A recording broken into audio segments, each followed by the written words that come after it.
बातमी लातूरमधून आहे। लातूरच्या शेतकऱ्यांना वक्फ बोर्डाने नोटीस बजावलेली आहे। तळेगावमधील 103 शेतकऱ्यांना ही नोटीस पाठवण्यात आली आहे। वडिलोपार्जित जमिनीवर वक्फ बोर्डाने दावा केलेला आहे। तळेगावच्या शेतकऱ्यांमध्ये या घटनेमुळे आता भीतीचं वातावरण पसरलेलं आहे।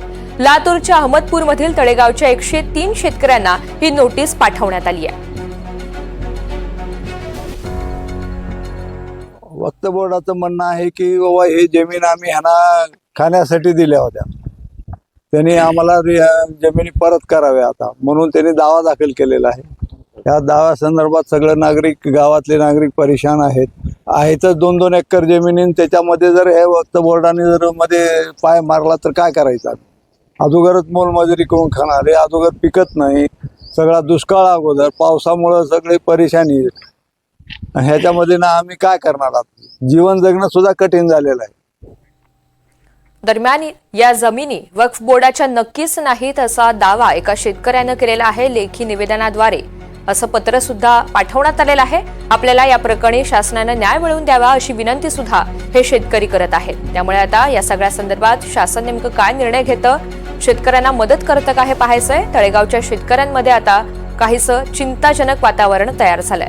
लातूरच्या शेतकऱ्यांना तब्बल 103 शेतकऱ्यांना ही नोटीस पाठवण्यात आलेली आहे।